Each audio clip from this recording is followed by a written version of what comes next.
आज मैं आपको घर में पड़े ख़राब लोहे के तवे को किस तरह नॉन स्टिक तवा बनाते हैं बनाने का तरीका बताऊंगी। बहुत ही आसान स्टाइल में, बहुत ही आसान टिप्स के साथ कि आप आसानी से अपने लोहे के ख़राब तवे को नॉन स्टिक तवे में तब्दील कर सकते हैं। घर बैठे ही बहुत ही इजी बहुत ही आसान टिप्स लेके आए जिससे आपकी लाइफ इजी हो जाएगी, आपके काम बहुत आसान हो जाएंगे। बर्फ़ जमाने का बहुत ही तेज़ तरीन तरीका बताऊंगी आपको कि पलक झपकते ही आपकी बर्फ़ बन के रेडी हो जाएगी। चाहे आप मेहमानों के लिए जूस बनाएं, चाहे आप टिफ़िन तैयार करें, बच्चों के स्कूल के लिए ठंडा पानी बनाएं, और चाहे आप पिकनिक पे ले जाने के लिए बर्फ़ को जमाएं। हाथ पाँव की रंगत निखारने के लिए, चेहरे के कालेपन को दूर करने के लिए, गर्मी से झुलसी हुई जिल को चमकाने के लिए, झुर्रियों से चेहरे को पाक करने के लिए बहुत ही आसान और इजी रेमेडी आपको बताऊंगी कि आपकी लाइफ इजी हो जाएगी। आपको पार्लर जाने की बिल्कुल ज़रूरत नहीं पड़ेगी इस पूरी गर्मी में। आपको बस मेरी रेमेडी को फॉलो करना है। करेले जिस तरह हम बनाते हैं तो इसमें कड़वाहट पैदा हो जाती है, तो करेले को कड़वाहट से किस तरह हम बचा सकते हैं, किस तरह हम इसे पील ऑफ करके इसके बीज को रिमूव कर सकते हैं कि हमारे हाथ भी ख़राब ना हो और करेले की कड़वाहट भी कम हो जाए। बहुत ही छोटी बड़ी ऐसी टिप्स लेके आई हूँ जिससे आपकी मनी सेविंग, लाइफ सेविंग और टाइम सेविंग होने वाली है। तो प्लीज़ व्यूअर्स, जिसने अभी तक मेरी वीडियो को फुल वॉच नहीं किया, लाइक नहीं किया, सब्सक्राइब नहीं किया चैनल को, तो प्लीज़ जल्दी से चैनल को सब्सक्राइब करें, वीडियो को लाइक करें, और अगर वीडियो अच्छी लगेगी ज़रा सी भी तो अपने प्यारों के साथ लाजमी शेयर करना, अपनी बहन के साथ अच्छे से कमेंट्स भी करना। बिस्मिल्लाहिर्रहमानिर्रहीम, अस्सलाम वालेकुम। चलो आए टिप्स को शुरू करते हैं। टिप्स नंबर 1 मेरी देखिए बर्फ़ जमाने के हवाले से। आपने देखा जब भी हम बर्फ़ जमाते हैं लाइटें इतनी जाती है, पूरे 24 घंटे बर्फ़ के पहले फ्रिज में रहते हैं लेकिन बर्फ़ नहीं बन पाती। तो आपको क्या करना है, सबसे पहले तो आपका एल्युमिनियम यानी कि सिल्वर का बर्तन ले लेना, उसे अच्छे से धो लेना। उसके बाद आपको इसमें नीम गर्म पानी डालना। आपको मैंने दिखाया, पानी को मैंने पहले गर्म किया, फिर मैंने इसमें डाला। बहुत ज़्यादा खौलता हुआ भी पानी नहीं लेना, इतना पानी लेने की हमारी फिंगर बर्दाश्त कर ले। फिर इसके बाद आप इसे फ्रीज़र में रख देंगे। अगर आपकी लाइट भी जा रही तो कोई मसले की बात नहीं है, आपकी बर्फ़ बन जाएगी अगर आपने मेरे तरीक़ों को फॉलो किया। ये देखिए मैं इस पर लाजमी जो नीचे की इसकी बेस होती है, इस पर कोई शीट वगैरह बिछा के रखती हूँ ताकि अगर पानी गिरे भी तो हमें बहुत ज़्यादा परेशानी का सामना करना ना पड़े और नहीं बर्फ़ के पहाड़ बने। ये देखिए मैंने पानी को हल्का गुनगुना गर्म करके प्याले में डाल के फ्रीज़र में रख दिया। अब मैं फ्रीज़र बंद कर दूँगी। ठीक 5 मिनट बाद आपको दिखाती हूँ मेरी बर्फ़ अच्छी खासी जम चुकी होगी। बिल्कुल पक्की तो नहीं जमी होगी लेकिन बहुत ज़्यादा कच्ची भी नहीं जमी होगी, ऐसी जमी कि आप मेहमानों के लिए जूस वगैरह बना सकते हैं, कूलर में डाल सकते हैं, पानी को ठंडा कर सकते हैं। देखिए 5 मिनट हो गए थे, मैंने फ्रीज़र खोला तो बर्फ़ मैंने देखी तो मैं खुद हैरान रह गई। देखिए बर्फ़ अच्छी खासी जम चुकी है, ये नहीं है कि बिल्कुल कच्ची पानी जमी है। ये देख रहे हैं आप, आपके सामने ही मैंने रखा था, आपके सामने ही मैंने इसे निकाल के आपको दिखाया। तो ये बहुत ही ज़बरदस्त तरीका, लाजमी आपको इससे फॉलो करना। आप इसे फॉलो करेंगे तो आपके काम भी आएगी और आपको अंदाज़ा भी होगा हमारी टिप्स किस कदर यूज़फुल होती है। तो लाजमी ये छोटी बड़ी सी टिप्स होती है जिससे हमारी लाइफ सेविंग अलग होती है, मनी सेविंग अलग होती है और हमारे रोज़मर्रा के काम आसान हो जाते हैं। तो आपके सामने मैंने ये दिखाया, तो लाजमी मेरी प्यारी बहनों आपको इस टिप्स को लाजमी फॉलो करना और मुझे कमेंट्स करके बताना है किस किस को ये टिप्स के बारे में पता था, किस किस ने ये टिप्स ट्राई किए। तो चले आए नेक्स्ट टिप की तरफ। नेक्स्ट टिप तो मेरी बहुत ही ज़्यादा ज़बरदस्त है। आप देख रहे हैं, आपने देखा हर घर में सुबह दूध और चाय लाजमी बॉयल होती है। चाय हम चूल्हे पे रख देते हैं और एक जगह दूध रख देते हैं। तो हमारा पराठे वगैरह भी बनाने होते हैं, दूध की तरफ से हमारा जहन हट जाता है और रोज़ के रोज़ या बाज़ औक़ात ज़्यादातर हमारा दूध गिर जाता है, जिसकी वजह से रिस्क का ज़िया भी होता है, चूल्हा वगैरह अलग गंदा हो जाता है। तो आपको ये करना है, जब भी आप दूध और चाय एक साथ बॉयल करने के लिए रखें तो आप दूध की जो पतीली होती है आप उसके ऊपर कोई भी स्पून रख सकते हैं। मेरे पास लकड़ी का स्पून था तो मैंने वही पतीली के ऊपर रख दिया और आपके सामने देखिए दूध बॉयल हो रहा है लेकिन गिर नहीं रहा। आप इस तरह अगर आपने बेध्यानी में कुछ भी नहीं रखा तो आपका सारा दूध नीचे गिर जाएगा और आपका सारा दूध ज़ाया भी हो जाएगा। तो जब भी आप सुबह या किसी भी वक्त दूध बॉयल करें, लाजमी इसके ऊपर स्पून रख दें ताकि अगर बॉयल आने लगे तो आपका दूध गिरने से बच जाए और आप इसे फिर दोबारा हल्की आंच पे पका सकें। ये देखिए मैंने चूल्हा बिल्कुल ऑफ नहीं किया, मीडियम आंच पे मैं दूध को बॉयल कर रही हूँ। जोश तो आ रहा है लेकिन ये गिर नहीं रहा। तो आप भी इस तरह छोटी छोटी से टिप्स फॉलो करके अपनी ज़िंदगी को आसान बना सकती हैं, अपने रिस्क को बचा सकती हैं और बहुत सारे काम काम को कर सकते हैं। ये देखिए दूध ऊपर आ रहा है लेकिन गिर नहीं रहा, क्योंकि बाज़ वक़्त हमें पराठे वगैरह भी बनाने होते हैं, दूध की तरफ से ध्यान हटता है और हमारा सारा दूध गिर जाता है। तो छोटी सी टिप थी लेकिन लाज़मी आपको फॉलो करना है, बहुत ही ज़बरदस्त और यूज़फुल टिप्स है। नेक्स्ट टिप मेरी तरबूज़ के हवाले से। आपने देखा वाटरमेलन बहुत ज़बरदस्त मीठा और रेड कलर का आ रहा है क्योंकि इसका सीज़न है, तो आप लाज़मी इसे खाएँ। इसे कटिंग करने का बहुत ही यूज़फुल तरीका आपको बताएं जिससे आपके बच्चे, आपके मेहमान बहुत ज़्यादा खुश हो जाए। आपको अपने वाटरमेलन को इस तरह शेप में काटना है जिस तरह मैं आपको काट के दिखा रही हूँ। अगर आपका वाटरमेलन बीच से कटिंग हुआ है तो आप इसे डी शेप में भी काट सकते हैं, वरना आप इसे सर्कल के शेप में भी काट सकते हैं।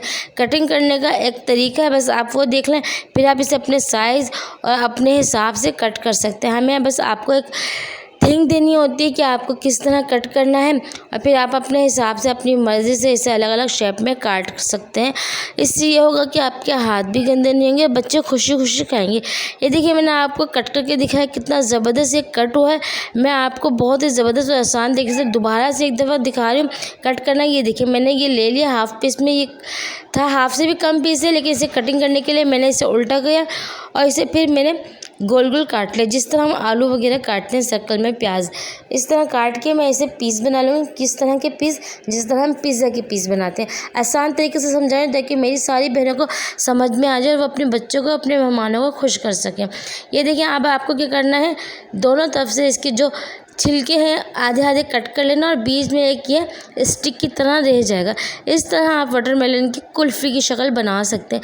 देखने में भी आप देख रहे हैं, देखने में भी किस कदर ये खूबसूरत लग रहा है। अब बच्चे भी आसान से खा लेंगे और आपके हाथ भी बिल्कुल भी गंदे नहीं होंगे। इसमें से जो जूस रस निकलता है उससे हमारे कपड़े और हाथ वगैरह बहुत ज़्यादा चिपचिपे और गीले हो जाते हैं। इस तरह आप अपने बच्चों को दें, अपने मेहमानों को दें, आप खुद खाएँ। बहुत ही ज़बरदस्त और आसान तरीका कट करने का और बच्चों को खुश करने का। चले आए नेक्स्ट टिप की तरफ जो बहुत ही ज़्यादा यूज़फुल है। मैक्रोनी उबालने के लिए आप सबसे पहले आप एक पतीली में पानी रख दें और इसमें 1 चम्मच नमक और 1 चम्मच ऑयल डाल दें। इसके बाद जब बॉयल आ जाए तो मैक्रोनी शामिल करें। मैक्रोनी आपने शामिल की, पानी का बॉयल आना बंद हो गया। अब 2 मिनट के बाद आप देखेंगे इसमें दोबारा से बहुत अच्छे से जोश आना शुरू हो जाएगा और पानी इसका गिरने लगेगा। तो आपको क्या करना है, इस स्टेज पर आपको चूल्हे को मीडियम कर देना। फ्लेम बिल्कुल लो नहीं करनी, ना बहुत हाई करनी है और 10 मिनट तक आपको मैक्रोनी को पकने देना है। 7 से 10 मिनट के अंदर हर किस्म की मैक्रोनी बिल्कुल फुल कुक हो जाती है। फिर इस तरह की जो मैक्रोनी होती है ना वो टूटती है और ना ही वो सख्त रहती है। अब आपको 10 मिनट के लिए इसे छोड़ देना। 10 मिनट के बाद आप किसी स्ट्रेनर में इसे स्ट्रेन कर लेंगी तो आप देखेंगे आपकी मैक्रोनी बिल्कुल भी चिपकेगी नहीं और ना ही बहुत ज़्यादा गिलगिली होगी। ये देखिए अच्छे से जोश आ रहा है। 10 मिनट हो चुके, मैं इसे स्ट्रेनर में स्ट्रेन कर लूँगी और ठंडे पानी से गुजार दूँगी। इसके बाद आपकी मैक्रोनी में एक नमकीन जायका भी आ जाएगा और आपकी मैक्रोनी ऑयल की वजह से खिली खिली भी होगी। चले आए नेक्स्ट टिप की तरफ। नेक्स्ट बहुत ज़बरदस्त और यूज़फुल है।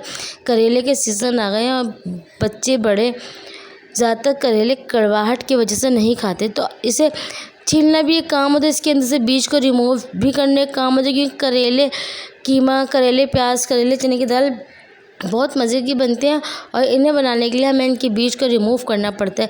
तो आप जब भी करेले कीमे, करेले चने की दाल बनाएं, करेले प्याज बनाएं तो इन्हें बीच में से दो कर लें और इन्हें छुरी की मदद से रगड़ लें। छिलका मत उतारें, सिर्फ रगड़ेंगे आप तो सारे छिलके रिमूव हो जाएंगे। और फिर एक स्पून लेके जिस तरह मैं कर रही हूँ इस तरह आप सारे बीजों को रिमूव कर देंगे। आप देखेंगे 2 से 5 किलो तक करेला आप 10 मिनट के अंदर छील भी लेंगे, इसकी बीज भी रिमूव कर लेंगे। अगर आपको कीमा भरेला करेले बनाने हैं तो आपको उसे खाली छीलना है और जिस तरह हम मिर्ची में चीरा लगाते हैं एक तरफ इस तरह चीरा लगा के बीज को चम्मच से रिमूव कर लेना है। तो बहुत ही आसान। इसके बाद आपको एक पतीली में ठंडा पानी लेना है और 1 चम्मच खाने वाला जो उसमें पिसा हुआ गुड़, 1 चम्मच हल्दी और 1 चम्मच भर के नमक ले लेना है और इन सबको मिला के करेले को भिगो देना है। चाहे आप कीमा करेले बनाएं, चाहे आप ये सर्कल में जो हम काटते हैं बीज निकाल के इस तरह कटिंग करके बना रहे हैं, तो आप इस तरह कटिंग करके आराम से भिगो दीजिए पानी में। आधे घंटे बाद आप इसे रगड़ के धो लीजिए और छलनी में रख दीजिए, सारा पानी इसका रिमूव हो जाएगा। फिर आप देखेंगे आपके बीज बीज भी रिमूव हो गए, आपके जो कड़वे से कड़वाहट थी, करेले से कड़वाहट बिल्कुल ख़त्म हो गई। बहुत ही आसान टिप्स है, लाजमी फॉलो करना और मुझे लाजमी फीडबैक भी देना। चले आए नेक्स्ट टिप की तरफ। नेक्स्ट टिप में ये देखिए, चेहरे को पानी में हल्दी और नमक डाल के आधे घंटे के लिए छोड़ देना और फिर जमा धो के छन्नी में रख देना है। धूप में रखने की जरूरत नहीं, कड़वाहट वगैरह सारी आपकी जो करेले से निकल जाएगी। इसलिए टिप्स लाजमी बताएगा। चलाएं कच्चा दूध की तरह तो आप दही भी ले सकती हैं। बॉयल दूध आपको बिल्कुल भी नहीं लेना, कच्चा ठंडा दूध लेना।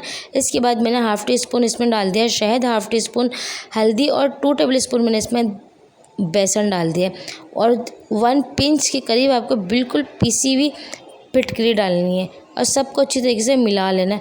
आप देखेंगे आपको ये लगाने से आपके चेहरे पे एक शाइनिंग आएगी। आपके चेहरे पे जो झुर्रियाँ हो रही थी, जो स्किन लटक रही थी, वो सारी प्रॉब्लम इस एक्स रेमेडी से सॉल्व हो जाएगी। आपको हफ्ते में ये 4 दफ़ा यूज़ करनी है, एक दिन छोड़ के एक दिन आप यूज़ कीजिए, फिर आप देखिए बहुत ही ज़बरदस्त इसका रिज़ल्ट है। लगाने का तरीका भी बहुत ही आसान है। हाथ मुंह वगैरह जहां आपको यूज़ करना है धो लीजिए। खुश करने के बाद आप इसे लगाइए और 5 से 10 मिनट आप इसे अच्छे से मसाज कीजिए। मसाज करने के बाद आपको कोई भी आलू या टमाटर ले लेना है, ठंडा हो, क्योंकि गर्मी का सीज़न चला, हर चीज़ आपको ठंडी यूज़ करनी है। इसके बाद आपको अच्छे से लगाने के बाद छोड़ देना 10 मिनट के लिए। जब मास्क जो आपने लगाया खुश्क होने लगे, फिर आप हाफ़ टमाटर या आप हाफ़ आलू भी ले सकते हैं। 10 मिनट के लिए फ्रिज में रखना है जब तक आप मसाज वगैरह करेंगे। जब तक ये ठंडा हो जाएगा फ्रीज़र से निकालें और अच्छे से आप इसके पूरे चेहरे पे, आप हाथों पे, आप नेक पे अपने इसे रब कीजिए 5 मिनट के लिए टमाटर के साथ या आलू के साथ। आप देखेंगे आपकी स्किन इस कदर निखरी हुई, गोरी और झुर्रियों से पाक हो जाएगी, आप अपने आप को पहचान नहीं सकेंगी। आप 1 हफ्ते के लिए भी ये बना के फ्रीज़र में रख सकती हैं और रोज़ाना अपने चेहरे के हिसाब से आप निकालिए और चेहरे पे लगाइए। 10 मिनट के बाद आप टमाटर या आलू से रब कीजिए और फिर ठंडे पानी से आप चेहरे धो लीजिए। आप देखेंगे आपकी स्किन में नुमाया फ़र्क नज़र आएगा। आपके जो चेहरे पे दाग धब्बे, गर्मी से हमारी स्किन झुलस जाती है, आपको ये लगाने के बाद कोई भी सन ब्लॉक लगाने की इतनी ज़रूरत नहीं पड़ेगी। इसके बाद आपको क्या करना है, हाथों को वॉश कर लेना है, फेस को वॉश कर लेना है। अब आप देख रहे हैं कितना ज़बरदस्त रिज़ल्ट आया है। ये मैंने टैप वाटर से वॉश कर लिया था, कोई ठंडा गर्म पानी यूज़ नहीं किया और हाथों को खुश करने के बाद नुमाया रिज़ल्ट आपको नज़र आ रहा होगा। तो छोटी सी यूज़फुल टिप्स है, लाजमी आपको इसे फॉलो करना और मुझे फीडबैक भी लाजमी देना है। कमेंट्स करके बताना है आपको मेरी कौन सी टिप्स अच्छी लगी और कौन कौन सी टिप्स आपको पहले से मालूम थी। चले आए नेक्स्ट टिप की तरफ। बहुत ही यूज़फुल टिप्स है, बहुत ही मैन और लास्ट टिप्स है। चले आए देखते हैं नॉन स्टिक तवे को, हम लोहे के तवे को नॉन स्टिक तवा कैसे बनाते हैं। तो सबसे पहले ये मेरा लोहे का तवा है, पुराना तवा था, तो मैंने कहा नॉन स्टिक बना के देखते हैं नॉन स्टिक तवा बन गया था। तो वाकई बहुत ही यूज़फुल टिप्स है, लाजमी आपको फॉलो करना है। तवे को आपको चूल्हे पे रख देना, आँच को आपको मीडियम रखना, बहुत हाई और बहुत लो नहीं रखना। इसके बाद मैंने 2 चम्मच खाने वाला आटा जो होता है गंदम का, वो ही लिए। 2 चम्मच मैं इसमें डाल रही हूँ नमक और मैंने तीसरी कोई चीज़ इसमें यूज़ नहीं की। आगे मैं आपको बताऊँगी आपको करना क्या क्या है। इसके बाद मैंने चूल्हे को ऑन रखा हुआ है दरमियानी आंच पे और इसे स्पून की मदद से हिलाऊंगी। आप देखेंगे आटा और नमक जो ब्राउन होना शुरू हो जाएगा। ये ब्राउन होना शुरू होगा तो इसके साथ साथ लोहे का तवा है नॉन स्टिक तवे में कन्वर्ट होना भी शुरू हो जाएगा और इस पर जितनी चिकनाहट, जितने दाग धब्बे, जितनी खुरचन लगी हुई सब निकलनी शुरू हो जाएगी। लेकिन थोड़ी आपको एहतियात से और थोड़ी बस हल्की फुल्की मेहनत आपको लगानी है। थोड़ा सा वक्त लगेगा, वक्त इतना नहीं लगेगा, 5-10 मिनट के अंदर आपका लोहे का तवा नॉन स्टिक में कन्वर्ट हो जाएगा। बस आपको स्पून ले लेना। स्पून आप चाहें तो ये वाला ले लें, चाहे कोई बड़ा स्पून ले लें, ताकि आपका जो गरमाइश तवे की हाथों तक नहीं आए। ये देखें अच्छे से ये रेड हो रहा है। नीचे से मैंने जो फ्लेम है ऑन करके रखी हुई है और मैं इसे हाथ के हाथ हिलाई जा रही हूँ। आटा और नमक आपस में अच्छी तरीके से मिल चुके हैं और ये तवे पे फैले हुए, इन्हें आप हिलाते रहें, आगे पीछे करते रहें, खुरचते रहें, तो आप देखेंगे 5 मिनट के इस प्रोसेस से आपका तवा बहुत ज़बरदस्त तरीके से क्लीन हो जाएगा और नॉन स्टिक में कन्वर्ट होना स्टार्ट हो जाएगा। अब ये सारा जो नमक और आटे का मिक्सचर था वो बिल्कुल डार्क ब्राउन होना शुरू हो गया। अच्छे से मैंने पूरे तवे पे से रख के था, मैं उसे किसी प्लेट में, किसी बर्तन में निकाल के अलग रख दूँगी। अब आप इसे अच्छे से दोबारा से तवे को खुरचिए जिस तरह मैंने ले लिया। मैंने लकड़ी का वुडन स्पून ले लिया है। इससे बहुत ज़बरदस्त ये तवे पे वर्क करता है। आपके पास अगर ये नहीं है तो आप कोई से भी स्टील वाला स्पून ले सकते हो। इसे अच्छे से तवे पे रब करना। आप देख रहे हैं तवा मेरा काफ़ी हद तक क्लीन हो चुका है। अब मैं एक प्याला पानी ले लूँगी या एक कप ले लूँगी और तवे पे छिड़कूँगी। नीचे से फ्लेम जो मैंने आपको शुरू में दिखाई थी उतनी ही फ्लेम मैंने रखी हुई है। और ये एक जो मैंने कटोरी दी, एक प्याला, एक कप के हिसाब से आप पानी डाल दीजिएगा और पूरे तवे पे आपको गर्म पानी की जो लेयर है एक लगा देनी। इस तरह ये होगा कि आपके तवे पे जो नमक और आटे का मिक्सचर था और जो पुराना लोहे के तवा था वो आराम से नॉन स्टिक में कन्वर्ट होना स्टार्ट हो जाएगा। अब वो जो पानी था वो भी खुश्क होना स्टार्ट हो गया था। ज़रा सा पानी था, मैंने एक स्टील वाला स्क्रबर ले लिया, उस पर हल्का सा लिक्विड या आपके पास साबुन हो वो लगा लेना। मैंने बर्तन धोने वाला साबुन लगा के अच्छे से इसे रब कर रही हूँ। कोई चीज़ मैंने दूसरे इसमें यूज़ नहीं की है, ना ही सिरका, ना ही सोडा, ना ही इनो। अब मैंने इसे अच्छे से धो लिया था। दोबारा मैंने इसे मीडियम फ्लेम पे रख दिया है और ये आप देख रहे हैं अच्छे से दोबारा गर्म। सरसों का तेल आपको ले लेना है 1 टेबल स्पून के करीब और पूरे तवे पे आपको डाल देना है। जब ये हल्का हल्का से गर्म होने लगे तो आपको एक हाफ प्याज ले लेनी है कटिंग करके। आपको क्या करना है मैं आपको दिखाती हूँ। बहुत ज़्यादा बड़ी प्याज नहीं लेनी क्योंकि फिर हम इसे यूज़ नहीं कर सकेंगे। तो आपको हाफ़ या छोटी प्याज ले लेनी है, ऊपर से इसे कट कर लेना। नीचे से आपने जो देखा है प्याज की जो पूंछ होती है उससे आप प्याज को पकड़ लीजिए और पूरे तवे पे जो ऑयल डाला है उससे फैला लीजिए। जिस तरह मैं कर रही हूँ ये वाला प्रोसीजर आपको 7 से 10 मिनट के तक करना है। और जो तवा हमने आँच इस पे रखी है मीडियम फ्लेम पे, आपको इसी मीडियम फ्लेम पे रहने देना है। आसानी से आप देखेंगे अब आपका जो तवा है बिल्कुल क्लीन हो गया है। 10 से 7 मिनट के अंदर अंदर आपका तवा बिल्कुल क्लीन हो गया। अब आपको ना ही धोना पड़ेगा, ना ही इसे रगड़ना पड़ेगा। आपको बिल्कुल भी मेहनत नहीं करनी पड़ेगी। अच्छे से रब कीजिए। इसके ऊपर जितना भी इजाफी ऑयल है चारों तरफ फैलाती रहिए और प्याज इसके ऊपर लगाती रहिए, क्योंकि जो प्याज का अर्क है वो तेल के साथ मिलके बहुत ज़बरदस्त वर्क करता है और हमारे तवे को नॉन स्टिक में कन्वर्ट करने में मदद करता है। आप देख रहे हैं मेरी प्याज की जो कंडीशन है कुछ ऐसी हो गई। अब आप इसे यूज़ भी कर सकते हैं। अब आपको कोई कपड़ा या कोई भी टिश्यू ले लेना है। धोना आपको बिल्कुल भी नहीं है तवे को और इसे अच्छे से रब कर लेना। मैंने एक कॉटन का छोटा सा पीस ले लिया था, इसे 2-3 फोल्ड करके अच्छे से मैं इसे रब कर रही हूँ तवे को। आप देख रहे हैं तवा मेरा बहुत ज़बरदस्त तरीके से नॉन स्टिक में कन्वर्ट हो चुका। अब आप इस तवे पे चाहे कबाब तले, चाहे रोटी बनाएं, चाहे अंडा वगैरह फ्राई करें, आप देखेंगे बिल्कुल भी चिपकेगा नहीं। हमारी जो रोटी है वो भी बिल्कुल फूली हुई और नरम मुलायम बनेगी। ना ही हमारे पराठे कड़वे बनेंगे, ना ही हमारी रोटी कड़वी बनेगी। अब हमारा तवा बिल्कुल रेडी हो चुका है। ये प्याज आप ऊपर से छिल के निकाल लीजिए और इसे दोबारा सब्ज़ी या किसी भी चीज़ में यूज़ कर लीजिए। देखिए बहुत ही ज़बरदस्त और बिल्कुल न्यू तवा ये बन के रेडी हो चुका है। अब इस पर रोटी बनाएं, कबाब तलें, अंडे तलें, जो मर्ज़ी आप करेंगे बिल्कुल भी ये बहुत ज़बरदस्त वर्क करेगा। अल्लाह हाफिज़।